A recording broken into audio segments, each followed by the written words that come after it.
This is full squad. Roll.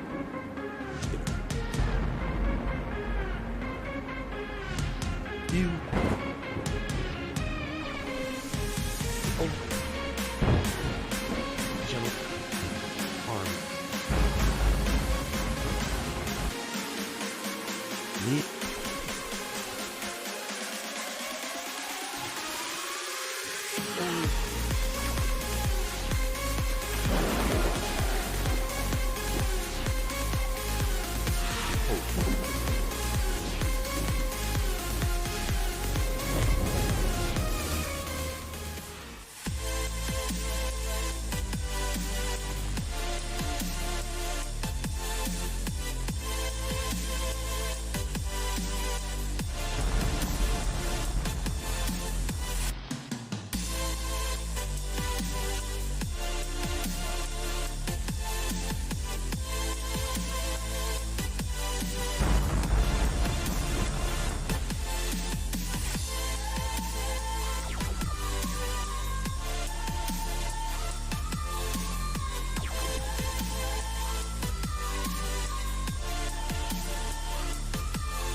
This is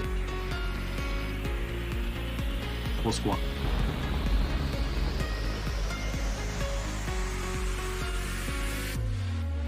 The Admiral rumors.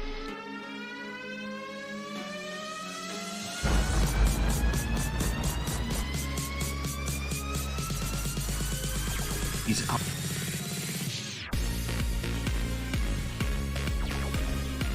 This message. Sure.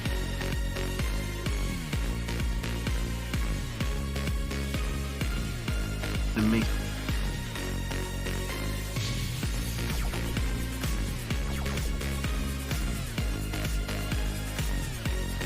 the other side.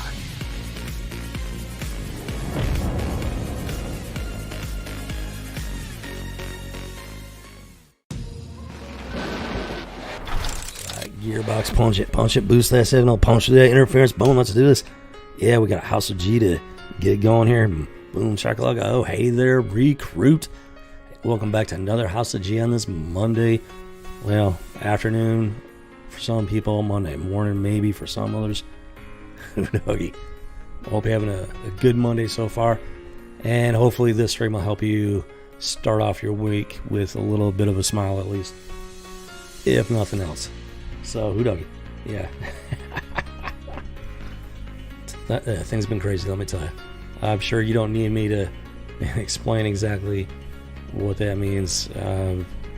Pretty sure the entire world has some idea what's going on at this point, as far as all the lunacy goes, and we're not going to get into that. So, that's why the House of G exists, to, well, forget all about that stuff for a while, and also to take a trip down memory lane, compare the old style comic books with some of the modern stuff, see how things have changed. In my personal humble opinion, retro is the way to go, including with comic books. Yeah, these older issues, by and large, have been far more entertaining than any of the modern stuff that I've poked into. Haven't actually bought anything, but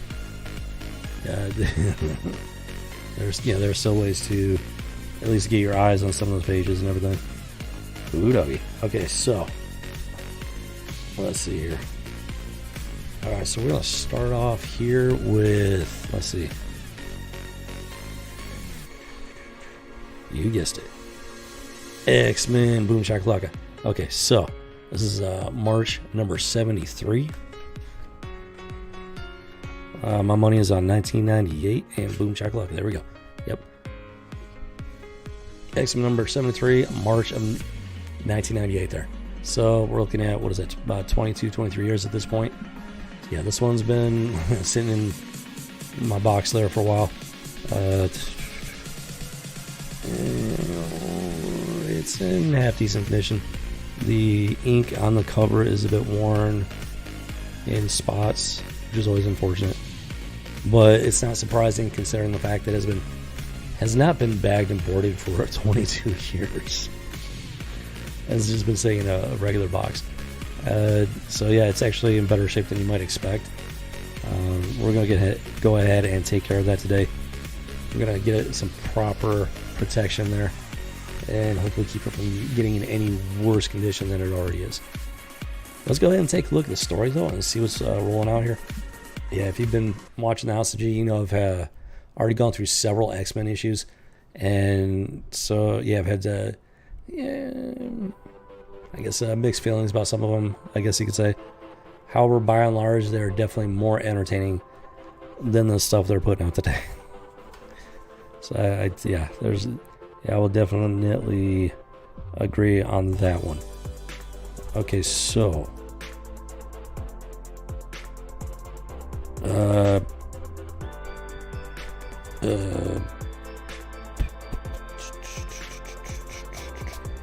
so this guy, okay, I don't know, he looks familiar. I can't remember off the top of my head exactly who he is. He's in Rogue's bedroom for some reason.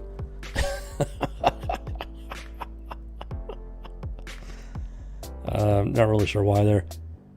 She's definitely none too happy about it. She's all like, hey, she refers to herself as a romantic at heart, but she's like, you need to get out of my room.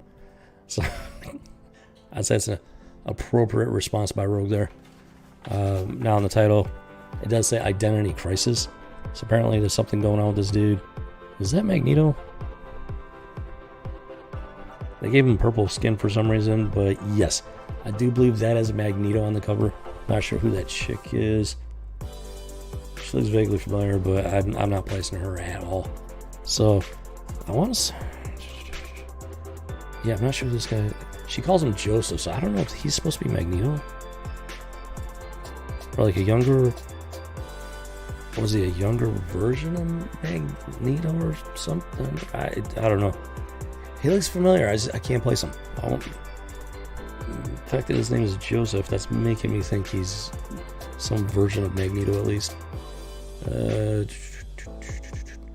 So yeah, they're at the moment they're in the X-Men are in the process of, I don't know, redecorating the mansion or something.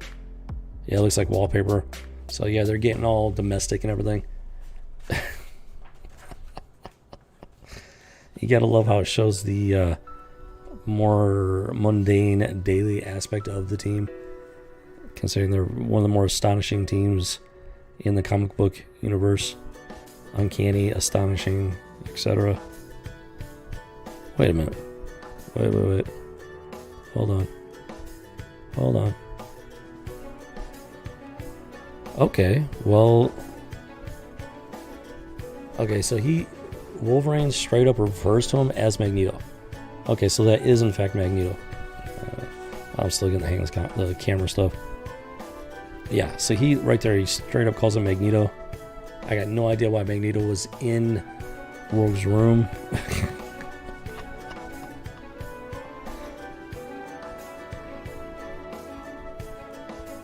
But based on his inner monologue and everything, seems to be having some sort of inner struggle. And at this point, he's been, based on his costume, it looks like he's actually joined the X-Men at this point. Wow, I completely forgot about that. I don't remember that at all. I mean, actually joining the X-Men. and he looks younger. Like he's got the white hair and everything, but they draw him where his face just looks really young. Wondering if there's something going on with that, or if that's just the way they decided to draw him.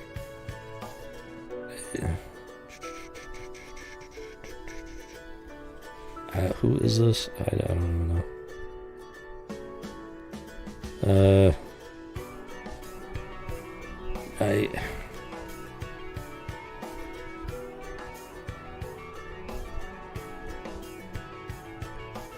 I don't even know who this is supposed to be. I think, yeah, I remember something about. Yeah, there's. Okay, so there was Marl Maggot, and then this other chick. I think that's who she's supposed to be. I got no idea who she is. Let's just say that she was not very memorable. Yes. Oh, that's right. Oh, okay. So yeah, Magneto is hanging out with Maggot there, and yeah, I just remembered we went through one of the X-Men issues where Magneto actually helped Maggot, like, I don't know, give birth to his little Maggot symbiotic critters there. So they have a fairly deep connection going back to, I mean, because it saved his life pretty much by the sounds of it. Maggot's life.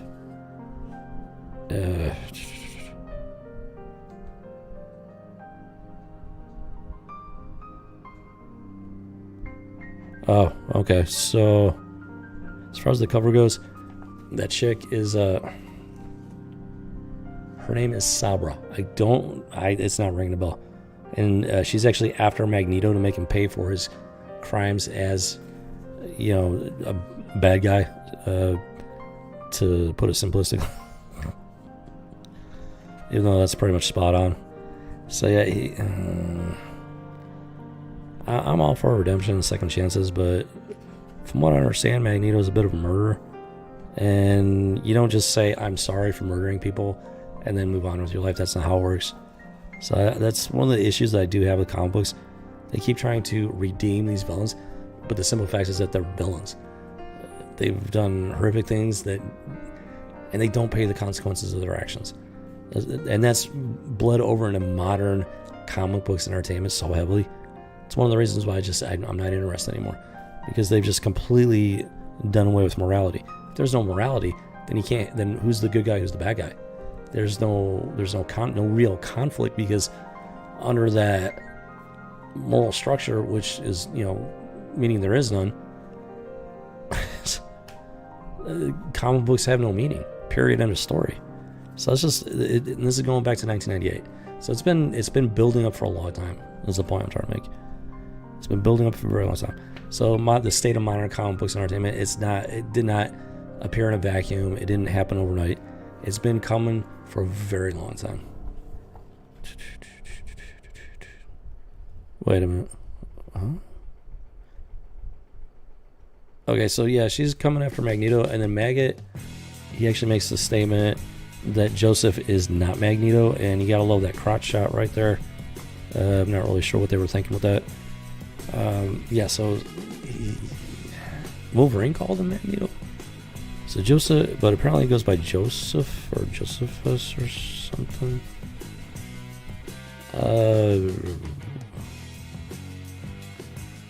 What?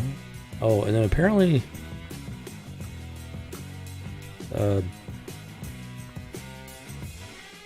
wow, okay, I missed a lot on this one. So apparently, but just breezing through this real quick, apparently Professor X was in a high security prison, and now he's gone. But why he's in the prison to begin with, I don't know. It's been a while. I missed a lot. I've forgotten a lot. They really did a number with the X-Men starting even back in 1998. They really started to shake things up, and in my personal humble opinion, not for the better. I like to think that the modern state of comic books, and in this case X-Men, just supports that assertion on my part. This is really where things started to go downhill. And I mean, it was still readable. Don't get me wrong. At this point, it was still readable. I mean, I could still get entertainment out of it and whatnot. But in hindsight, it was definitely already heading down in a downward spiral at this point. Granted, it was more gradual back then, and over the last few years, it's just sped up and tighter, faster, and it's finally just hit rock bottom at this point for the most part.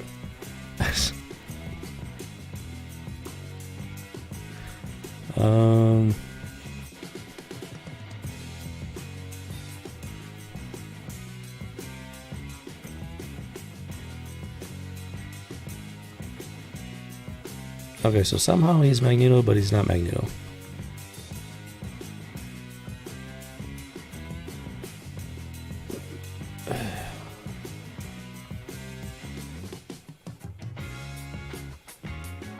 Okay, yeah, there's something weird going on here. They did something. So he is Magneto, but he's not Magneto. Apparently he's got a doppelganger. I don't know which one's the real Magneto.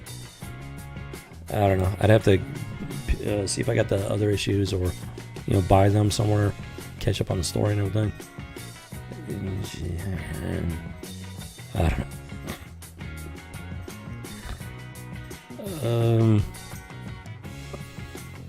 Yeah, so I can't really say what I think about the story at this point, because there are a lot of missing pieces.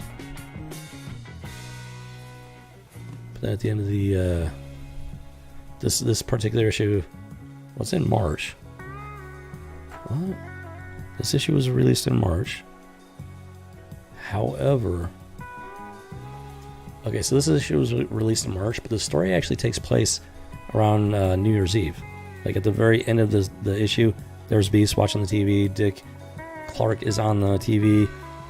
Yeah, it's at the end of the year, New Year's Eve. So the story is a couple months behind the actual printing. But yeah, so it's talking about throughout this issue, they're talking about hope and a new year and whatnot. So yeah, it's in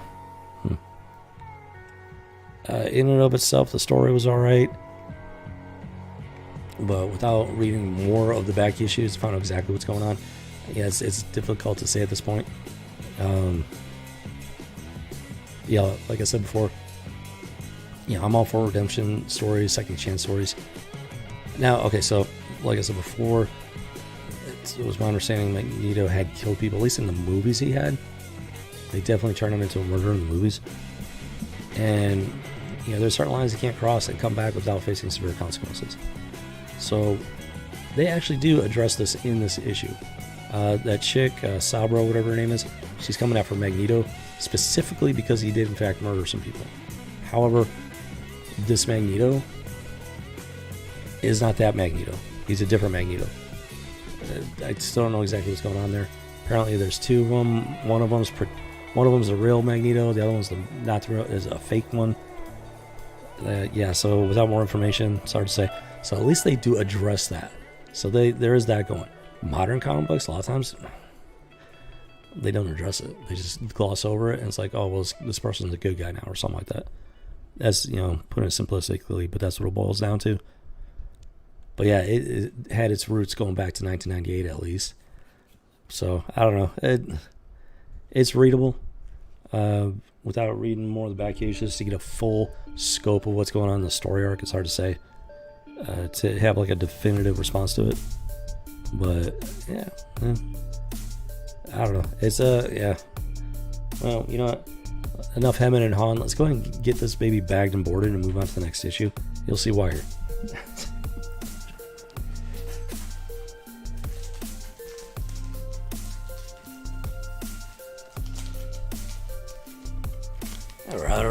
Alright, got the bag and the board. We got the lime and the coconut and shake it all up. That actually sounds pretty good right now. Boom.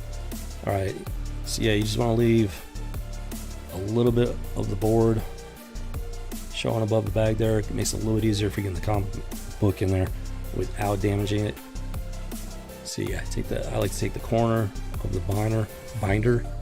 That way I'm not accidentally getting the board in between the pages, and then the other corner just slips right down, piece of cake, and the whole thing goes in smooth as butter.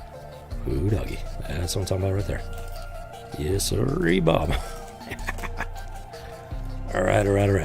I have to say, this is very therapeutic for me.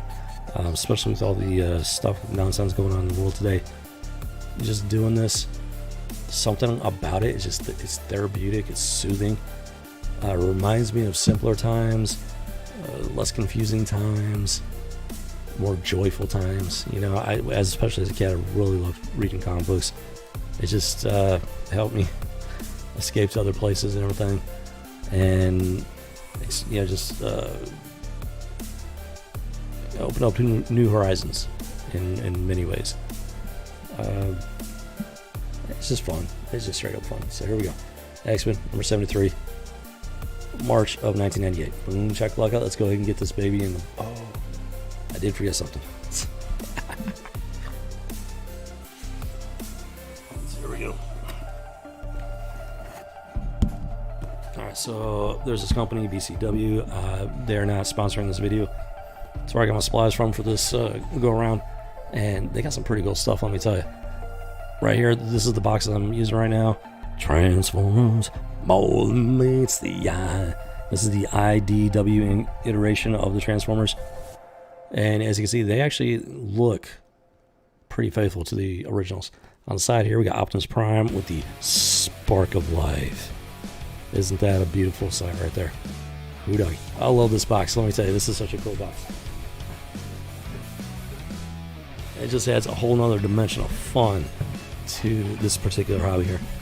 And then on the cover, we got Optimus Prime cleaning the clock of one Megatron, as it should be. That's what I'm talking about right there. That is some legit good versus evil, good guy triumphing over bad guy type stuff right there.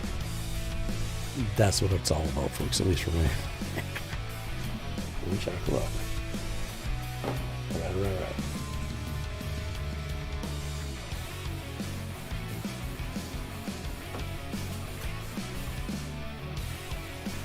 Yeah, so once I go through all these loose comics books that I have and get them all bagged and boarded and everything, then the next step is going to be to reorganize my collection.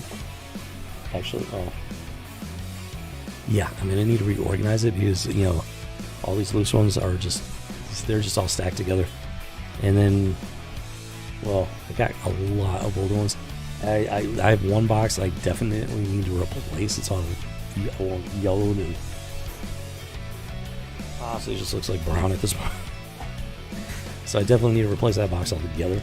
And then as far as bags and boards, it's entirely possible I might need to rebag and reboard some of them. So that's gonna be the next phase once I get through this. I've got this box that I'm working on, and I got this other box. I'm pretty sure those need bagged and boarded as well. So once I get through all those, that's gonna be the next phase. All right, so here we go. So we got X-Men. This one's actually 74. This is the next issue after the one we just went through. So yeah, it should be 1998 there. We got, he was Archangel. I don't know. See, it's weird. He's got his wings back, his real wings, but he's still blue. So I don't know if I think he's called Angel at this point.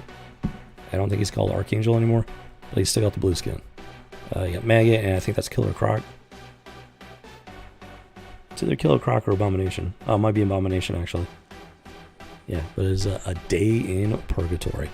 This one, not in the best condition, unfortunately. Overall, it's not too shabby. The primary issue is the ink on the cover. Unfortunately, for some reason, some of these issues, they weathered it pretty well. But then I got issues like this. For some reason, like for the most part, it's fine. But then the ink is just, it's worn, quite worn in certain areas. So it's a little odd there. I don't know if it's the quality of the ink wasn't up to par or what was going on there. But because they've been sitting in this box for a long time, let me tell you. So some of these issues, you know, they've all been through the same environment, but some of these issues have weathered it better than others. And the issue number 73, the ink was in better condition. The previous one is this X-Men. So it's a little odd. It's interesting how that works out. Now on the back is got a little bit of a crease in it. So that's definitely detrimental to the value and the condition. Not in the best condition, but overall it's very much readable. So let's go ahead and take a look at it here and see if this oh, wait a minute. What? Wait a minute, do I already have one of these? 1 second. Hold on a second. I know I already did an issue like this for House of G, but just looking at this first panel, I mean, it looks like an exact. Yeah, you know what? I think I already did this one. I think I got 2 of these. Hold on a second. Yeah, it's gonna take a second. I gotta see if I can find this here.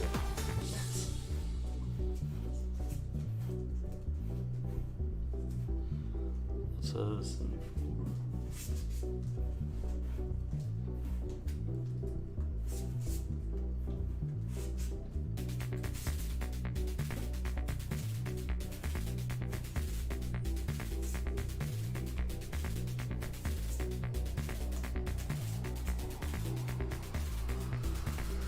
I know it's in here. I know it's in here. It has to be. It's just a question of, was it earlier, middle?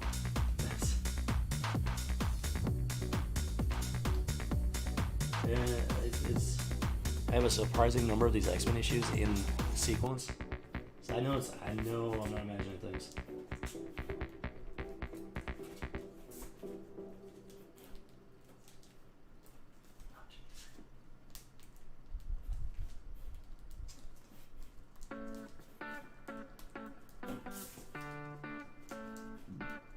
Wow. Okay. Wait a minute, what's going on here?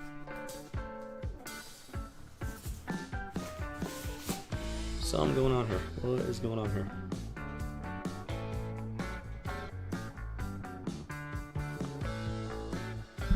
Okay, something weird going on here. Maybe I'm just losing my mind. I don't know. But I know I already went through this.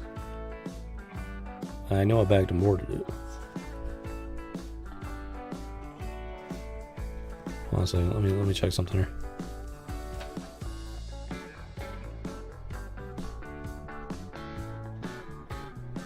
What is going on with this? 'Cause I know I already went through this. I didn't read it for myself. I went through this on the House of G. So, oh my gosh. Now I'm just confused. Because I distinctly remember going through this one. What?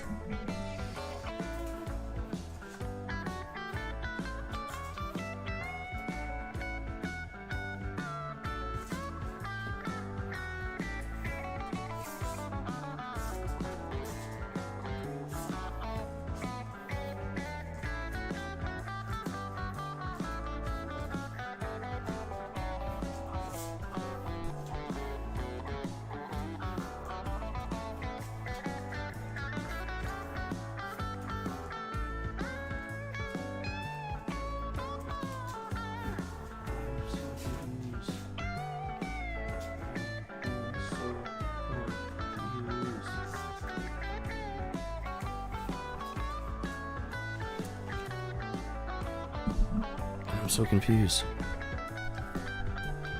because this is 74. I don't know if you can see that is 74 right there, and I know I went through this. I remember this. I distinctly remember the story, and it was recent. It was very recent, so it was during the House of G. And here I got 75. I got 78. I got 73, which we just did too. I've got issues going all around 74. I know I went through this one, but it's not in here. I don't know what happened. What happened? I'm so confused. I don't know.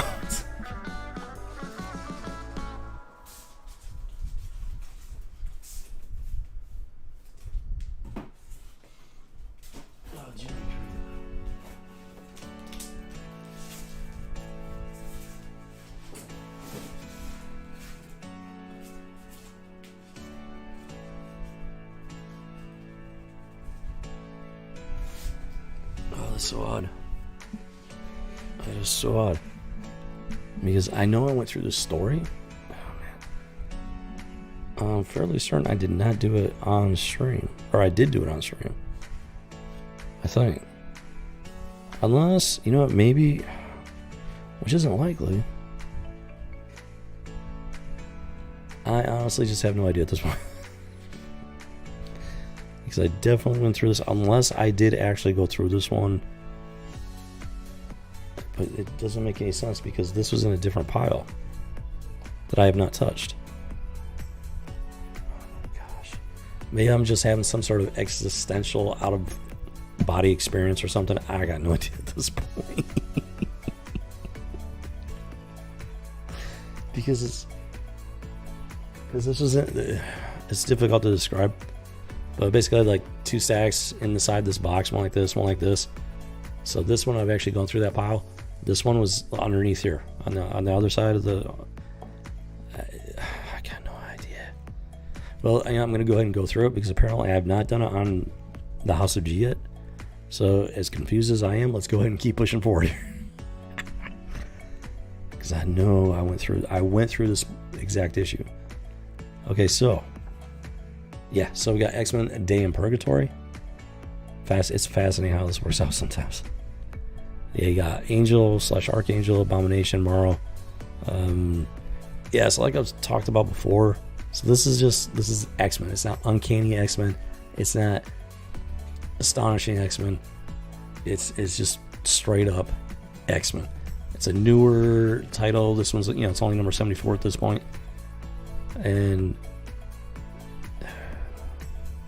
I'm not sure what the very first issues were like, but at this point, they've definitely taken on more of a horror aspect where, a lot of the X-Men, they got, you can tell they're not fully human. They got weird features. He's got his wings. He originally had normal skin, but then you got Abomination. He's full on just monster mode. Or Abomination's actually from the Hulk part of the universe, dealing with like gamma radiation and stuff. But then you got Morrow, and she looks like something out of a horror movie. She's got all these bones like sticking out of her body, and it's grotesque to say the least. And well, it gets even better. She takes those bones, pulls them out of her body, and she uses them as weapons. That is just straight up grotesque, folks. It's just up until this point, I cannot think of a single mutant that was grotesque in that manner. I don't know who dreamed up that particular character, but I think they've been watching a few too many Wes Craven movies or something. So like I said before, they took this particular X-Men title into a direction that is more fitting of like horror titles. Yeah, if they wanted to do that, they should have called it like New Mutants or something. There was a New Mutants title, which I was never really into. I know there was a movie, New Mutants movie or something they were working on back in the day, not too long ago, and they were definitely giving it a horror slant.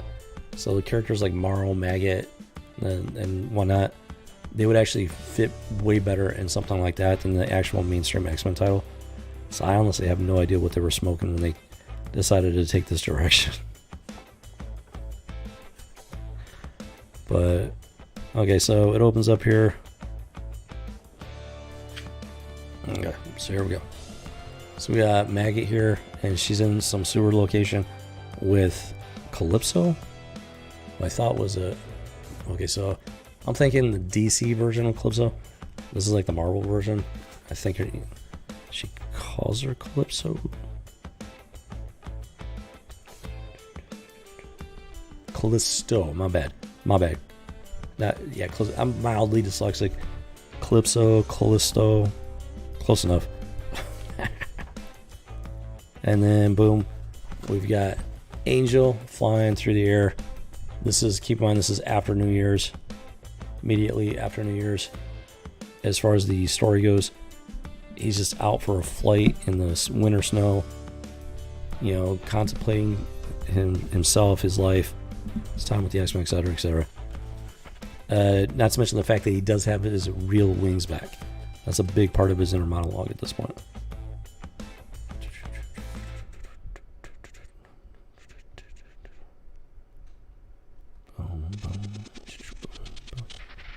And then, let's see.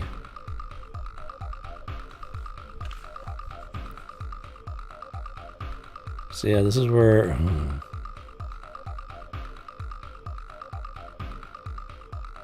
second. Hold on a second. What? Okay, I'm not gonna sit here and read the whole thing, but there's something going on here. And, one of the things about comic books is that just you have to be able to have some idea what's going on, at least just by looking at the pictures. And this is, in this particular case, it's not completely clear. So you got, this is one of those new characters. Yes, you got Beast here, and he's talking to this chick, and I think she's supposed to be like a doctor or some scientist type. Go figure. All of the new characters, the smart ones, are all women, and then the boneheaded ones, the meatheads, are all the dudes. And naturally, she's superior to Beast. So this nonsense has been going on for a long time. Wasn't as in your face, but it was there. Now they've been having this conversation. Now, naturally, she's got an attitude, bad attitude. I don't like this character. I'm not even sure who she is. Now she's walking past Beast. Now all of a sudden she gets hit in the head with a bunch of snow. Now Beast is sitting there. He's got his chin in his hand. He didn't throw the snow at her. I don't know where the snow came from, actually. And then in the very next scene, she's grabbing him by the back of his head and shoving his face into the snow, as you can see right there, and just mouthing off at him. I don't like that scene. I'm not happy with it. I mean, she's got a bad attitude. She's very disrespectful to Beast, who's one of the founding members of the X-Men. He's a highly intelligent man, and she just treats him like trash. Oh yeah, so she talks about breaking her Hippocratic oath. So she's some sort of doctor. She's got a terrible bedside manner, for starters. I don't like this character, and I don't like the way she's treating Beast. And that's the way they wrote this on purpose. So, like I said, it's not as bad at this time frame, but it's especially in hindsight, it's bad enough. And over the last 22 years, it's only gotten worse. And in modern comic books, this stuff is straight up unreadable at this point. I don't like it. I don't like this feminist nonsense, the alphabet nonsense. That is the foundation of the woke nonsense, whether people want to admit it or not. And it's been around for a long time.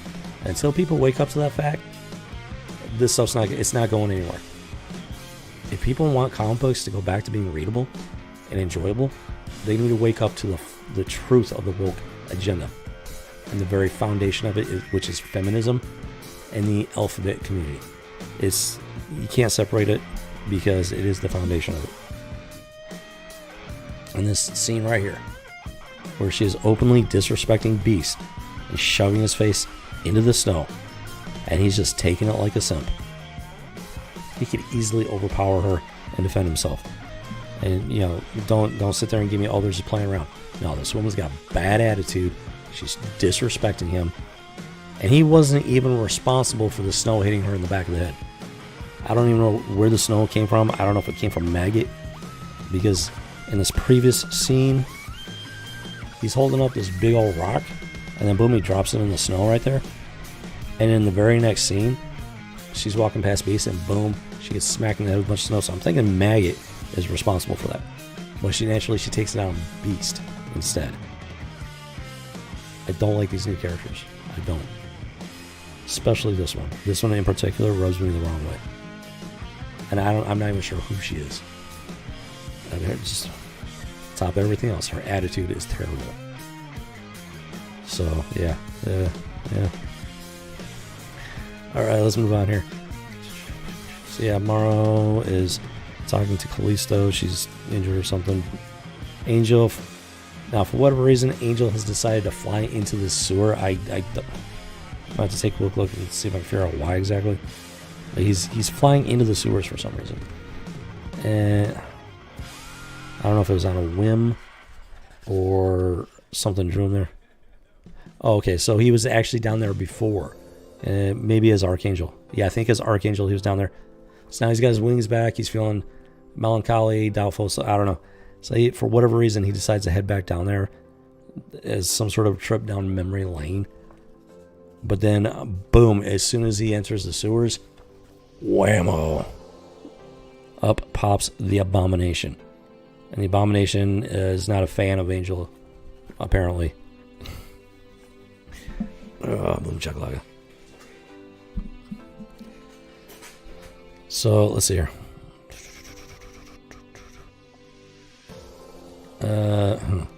Some very strange dialogue. Abomination says, "I must be blessed how very pretty you are."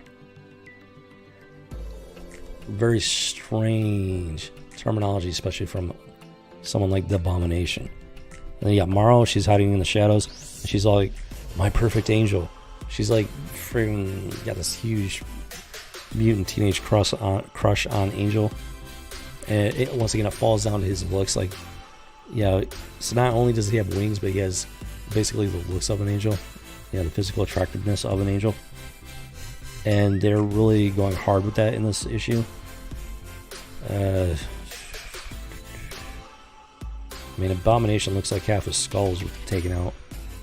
I don't know. It's a little weird. It's a little weird.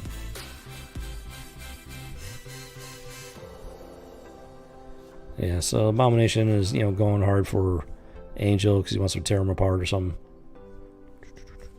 I mean, he is the Abomination. So there was that. Just that bit of dialogue there was just odd.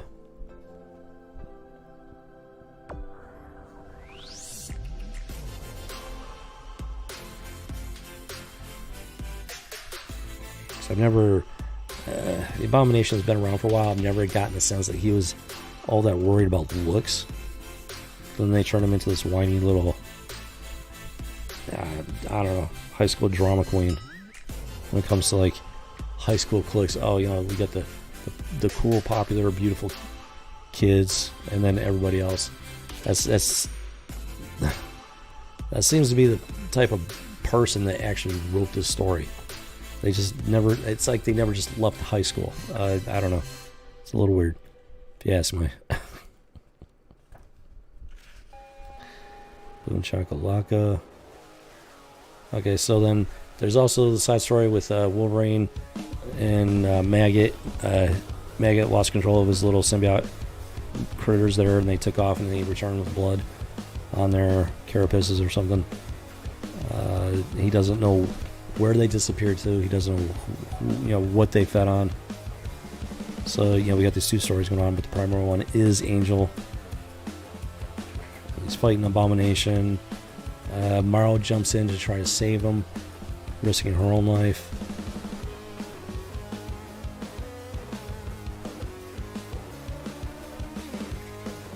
And Abomination catches up to them, and surprise, surprise, instead of crushing both of them, they get into this weird dialogue where, like, he wants Morrow to join him, but she resists, and he's like, "Well, you're ugly, and they'll never accept you." So it turns into just like some shallow, high school clique cliche. To be honest, I wasn't that impressed with this particular story.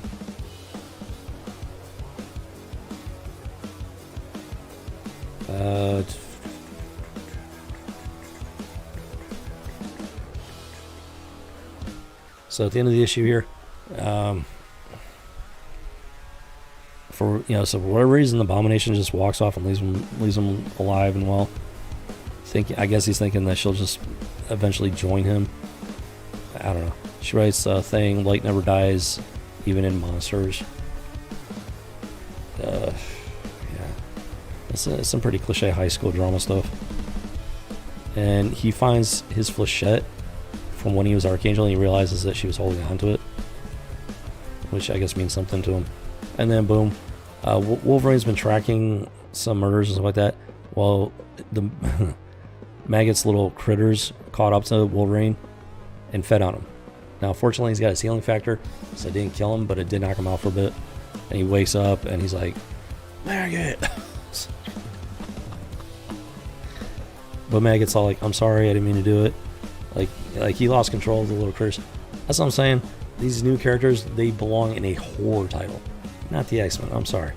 They should have given them their own separate series. Maybe the X-Men could have guest starred and stuff like that. They should have had their own series, not an X-Men title. They were trying to take the X-Men down a different path, and it didn't fit with the X-Men. Now, what the X-Men are about, it's really frustrating. And it's not just the X-Men they've done this to. They've done this to pretty much every major title you can think of. They've butchered the origins, the whole heart and soul of those titles, those characters, those teams, and they've just twisted them into something unrecognizable. And it's been going on for over 22 years at this point. So yeah, now I remember going through this one. I could have sworn I did this for the House of G, but I thought maybe I had a duplicate, and I don't. So I honestly, I know I went through this. Maybe I did not go through it for the House of G. Maybe I actually picked it up and skimmed through it or something. I don't know. There you have it. Yeah, that's number 74. So as far as the X-Men, I do have several issues from around this time frame. Interesting. So I might have to sit down and read them at some point here, once I get through the rest of these, and see if I can get a better picture of what they were doing with this title. But by and large, it just didn't fit the X-Men. It really didn't. All right, let's get that bag and board.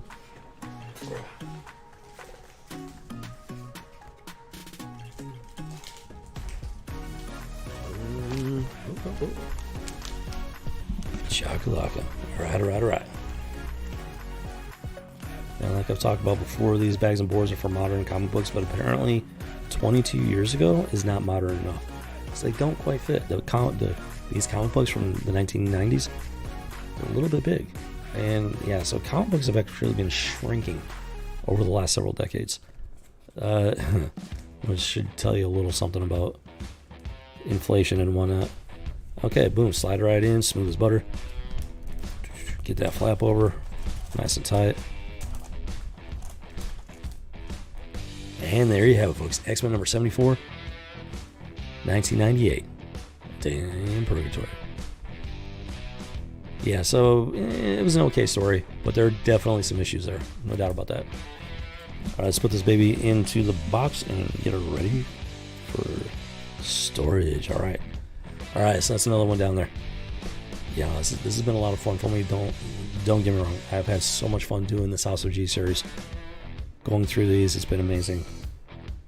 Seeing the changes, looking at this stuff through fresh eyes. It's been quite the experience for me, let me tell you.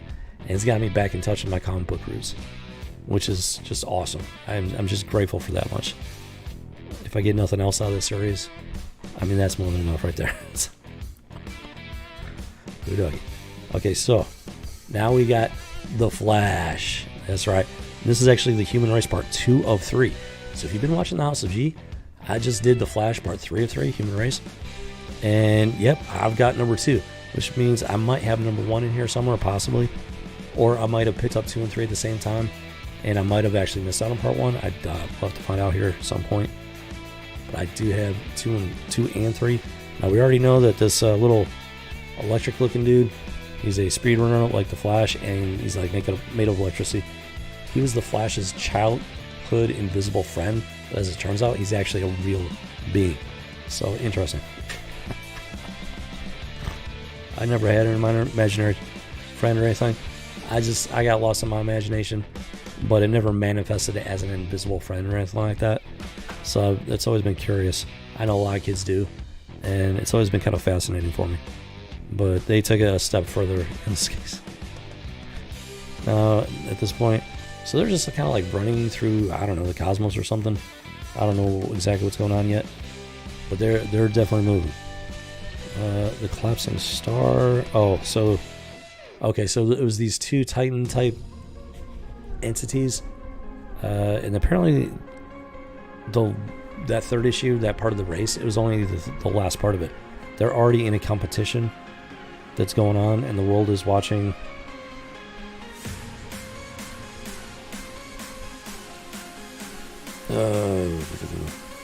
Yeah, so the world is watching. So apparently, from day one, the world knows about this.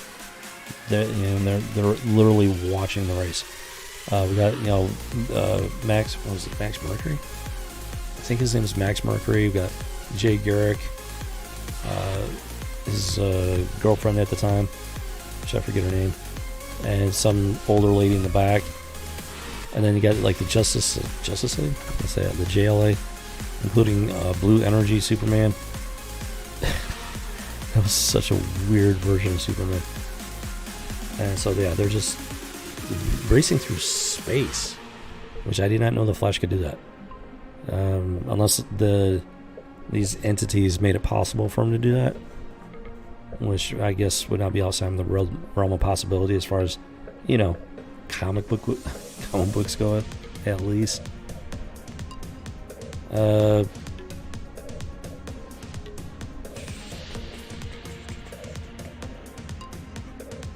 don't know, so I think that was like a black hole or something, and Wally almost crossed over, then his imaginary friend pulls him back, and they end up going back in time.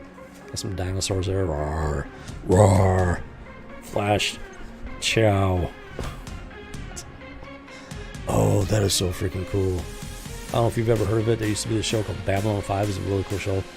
I watched the crap out of it. Here's an ad for a bunch of Babylon 5 action figures. Now that's some cool stuff right there. Oh, you gotta love. Oh, that's from Toys R Us. Only at Toys R Us or your comic book shop. Oh, split up. 3 of them at your comic shop, 3 of them at Toys R Us. They have a nice little deal going on there. That's pretty cool right there. Gotta love it. Yeah, folks, this thing has been a blessing for me.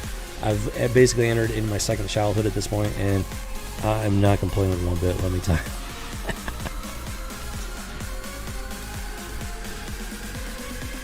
It's it's been fun, let me tell you. Even with all the nonsense going on. Okay, so they're just racing.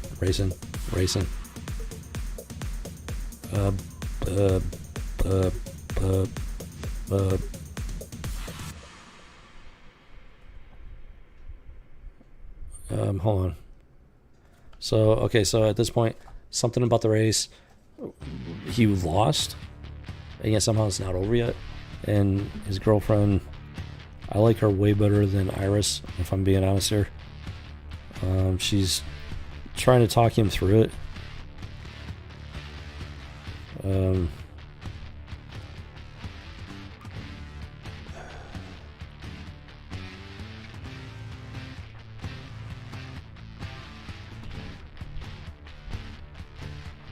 I don't know. I'm gonna have to read this to get a full gist of what's going on, but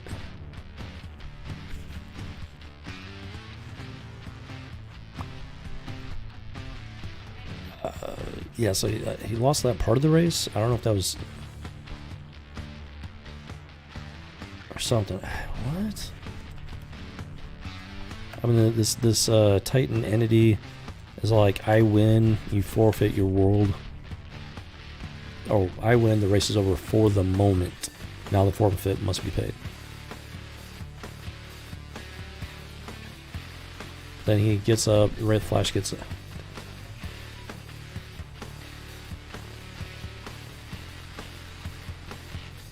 Oh, so the race is, okay, so it's a marathon. It's basically a marathon. And, yeah, so that's what the guy's like, I win for the moment. So I don't know why he's saying that you're forfeit your world, because the race isn't actually over. So I'm not sure about, I don't know where they're going with that one. Yeah, so that's part 2 of 3 of the human race. Yeah, we already went through part 3 of 3. Because literally the entire world pulls together in that moment of unity, and literally everybody on the planet starts running, which allows Wally West to tap into their, it's almost like normal people are tapped into the Speed Force. It's kind of like what they're saying with that story. Normal people are tapping the Speed Force. They just can't utilize it like the Flash can, or these other speedsters. So when you're running like normal, it's like a little bit of a spark there. He's got like the full lightning bolt thing going on. So with everybody running, that cumulative effect of each spark tapping into the Speed Force, and then he taps into that, which allows him to travel faster than instantaneous travel. That's how he beats him in the third one.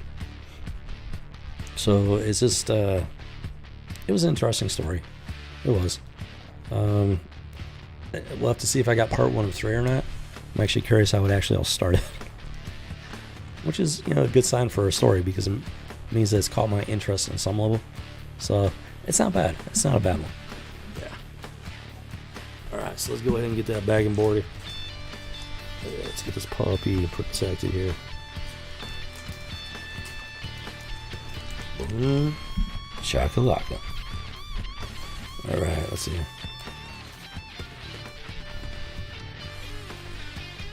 Oh, there's a hair in there. Something. Hair or string.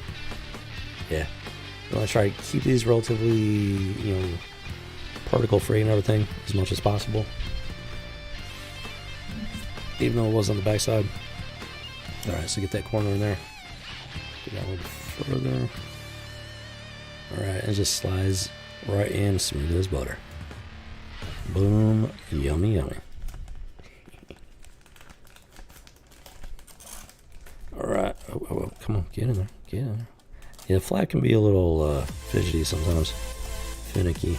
Boom, check life. There we go. Flash. Human Race Part 2 of 3. Not a bad one. It's not a bad one. Personally, I'm a fan of Marvel and DC. At least it used to be. I know some people are hardcore Marvel, hardcore DC, hardcore Image, hardcore whatever. I'm hardcore comic books. And as long as it's a good story, interesting characters and whatnot, I'm down for it. So, yeah, it's and the nice thing about it, I get to read all kinds of different stories that a lot of people are kind of, whatever. It works. It works for me. It works for me. I have a lot of fun. Let me put it to you that way.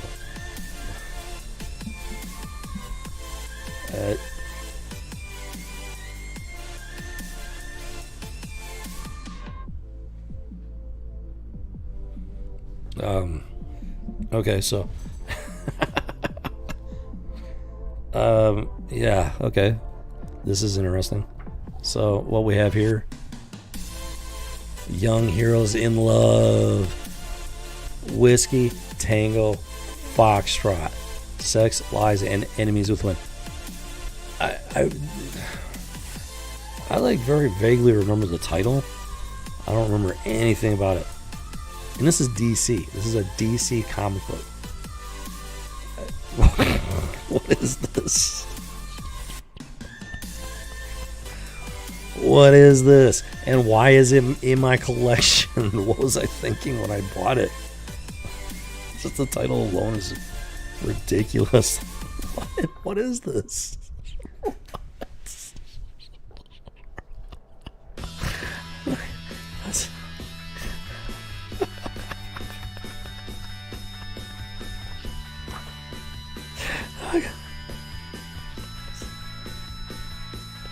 It's pretty amazing because I knew this was coming. This is like the key. This is like the keystone of this House of G.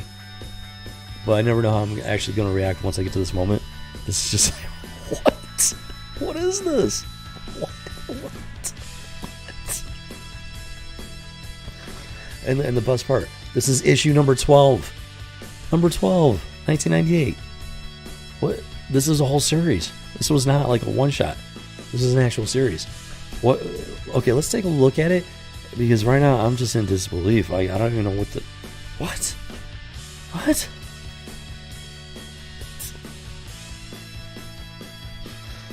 DC Cop... What is this?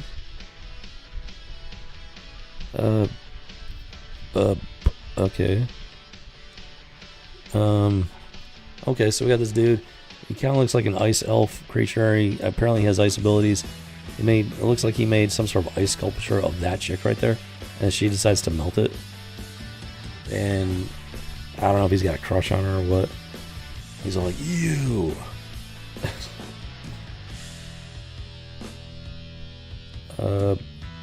Oh, wait a minute. Okay, so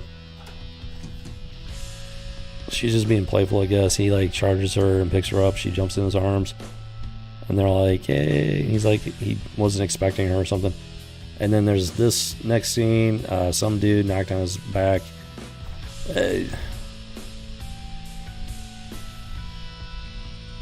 Apparently the guy's dead. So it seems to be a combination of... Oh, no, he's not. He's alive. Yeah, his name's Hard Drive.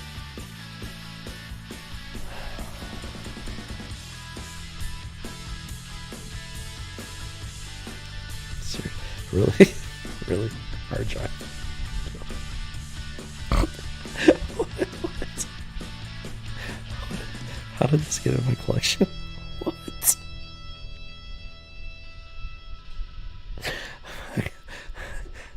I'm kind of embarrassed right now. Like this is even in my collection. What? Okay. What is this?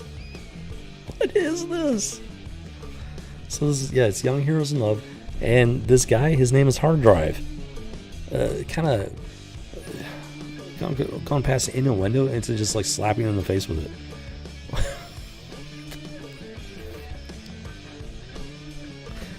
it. Are these young heroes in love, or are these just a bunch of horny teenagers? Like, what is this? Jiminy freaking cricket, man. So yeah, there's the expected high school drama. So they're supposed to be adults, but they're well, some of them are supposed to be adults at least, and they're all acting like high school drama queen teenagers. It's just with raging hormones out of control, it seems like. At least that's the sense I'm getting.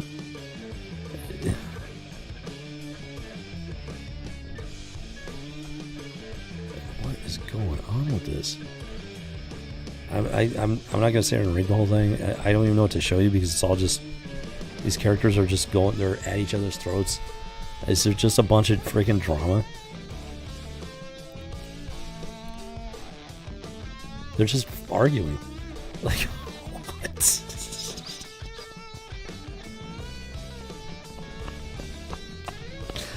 They're just arguing and bickering until boom, dude throws a punch at Hard Drive, and then it just basically turns into a full-blown Super Brawl by the looks of it.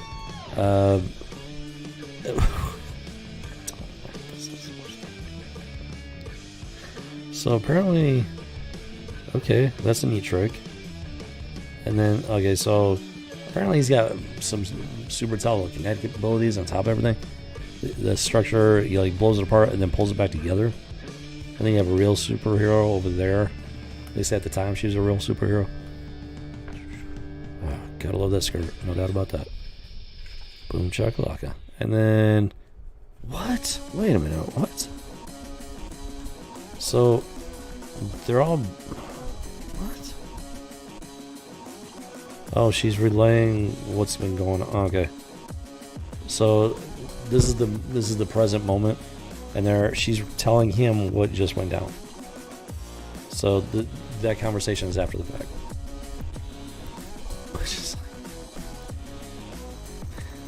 But there's still a big old super brawl. They're just fighting amongst each other. Hard Drive is in the middle of it. It's pretty much everybody. Hard Drive's like losing his mind or something.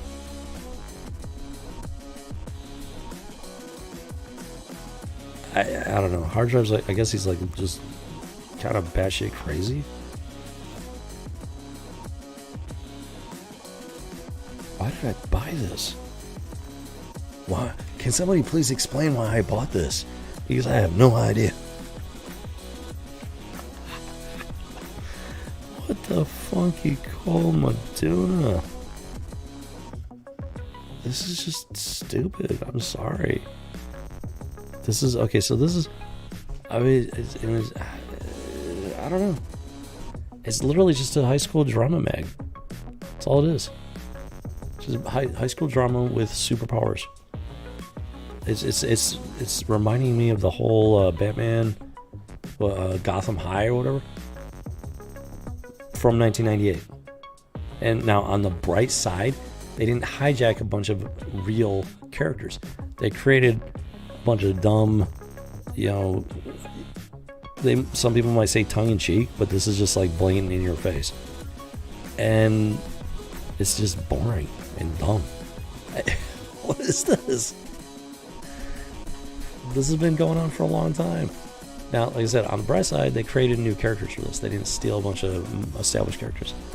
But now, they're taking established characters and just butchering them left and right for absolutely ridiculous story arcs, ridiculous everything. Gotham High is the perfect example And then what's her name, Starfire or something? She had a daughter, and the daughter was just like the exact opposite. It was just a slug and a whale, and just a fat midget and useless on every level. And like, so they, on the bright side, they created new characters for this. That's the only silver lining, because this is just boring. And I'm hoping and praying this is the only issue I have in my collection. Because I am so embarrassed that I even own a single issue of this series. Jiminy freaking cricket, man. This is what I'm talking about. This stuff's been going on a very long time. Now, back in the day, at least, they hadn't completely taken over the main character, the real characters, the established characters. They were just getting started at that point. This is basically like a dry run. Like, okay, so once we do this, what can we do after? I don't know. It went from this to taking over the established characters and just turning into this nonsense.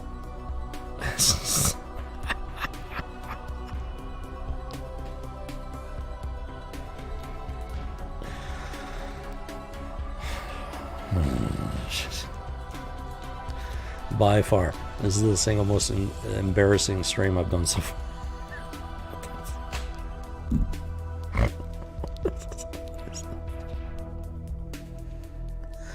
Oh my goodness. Okay, you know what? Okay. So yeah, that happened. That somehow this found its way into my collection. I'm just gonna, let's go and bag and board it and forget that it even exists.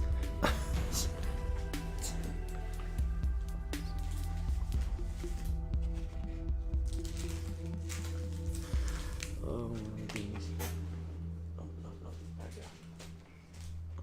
Oh, you gotta be kidding me.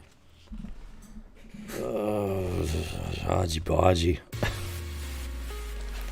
Enough with the Aji Baji. Oh my goodness. Yeah, I'm gonna have to make a special section in my collection for just nonsense issues. That way I know not to go into that section of my collection and ever touch those comic books again. Unless I decide to torture myself and do some sort of series focusing on some of this stuff, some of this nonsense. Alright, so there you have it. Sex, lies, and enemies within. Young heroes in love. Apparently hard drive is a nutcase. At the end of it, he's literally just bawling like a baby, which is just embarrassing. There was the Heroes in Crisis series that I've heard about. From what I know about it, from what I've actually read about it, it's just absolute nonsense. And this is the precursor. It didn't start with Heroes in Crisis. It started with stuff like this. I'm embarrassed to have this in my collection.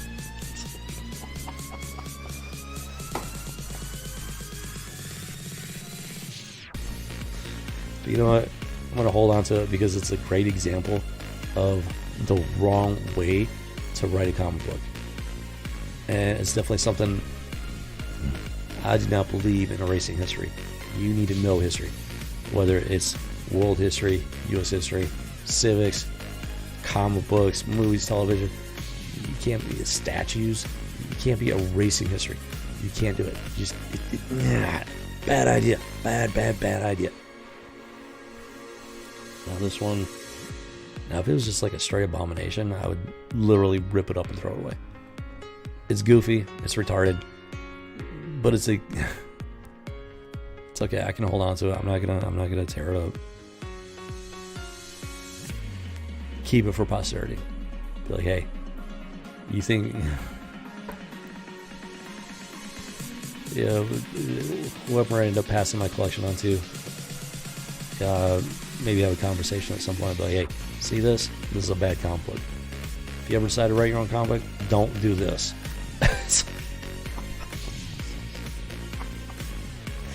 Jimmy freaking cricket, man.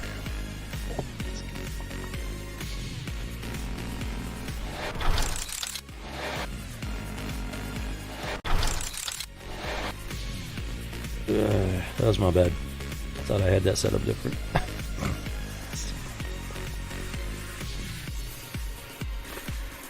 Well, that's going to do it for this House of G.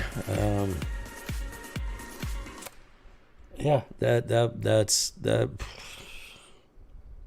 went pretty much how I was hoping it was going to go. It was interesting, to say the least. I don't even. Hope you enjoyed it. I hope this helps you get through your Monday and start off your week. I hope this helps to show that comic books were in fact fun once upon a time. They were in fact worth reading once upon a time. And you know, it used to be that way, and we can definitely get back to that. These companies, the mainstream comics, the simple fact is that they're going to have to crash and burn before we can get back to the real creativity and fun of comic books. It's just the way it is. It's just a simple fact. So yeah, hope you enjoyed it. Hope you had fun. I hope you have a great rest of your week. Hopefully things get better. No matter what's going on in the world, you got to keep that hope alive. You got to hope for the best. Work towards something positive. Work towards improving things, even when it seems we're at the rock bottom. You know, if we're at rock bottom, the bright side is that we got a much better chance of going up because there's no place else to go. At least I hope not. I don't even want to imagine that. So yeah, you got to keep hope alive. Just keep working for something better, and find some way of having a little fun along the way. That's where stuff like comic books comes in, at least for me. So yeah, who doggy. You have yourself a good one. And this has been the House of G. Dang it, I still gotta come up with an outro. I've been so busy, I keep forgetting that. Oh my gosh. Well, this is the House of G, the home of the original geek and the original gamer. Who doggy. There, I think we just nailed it.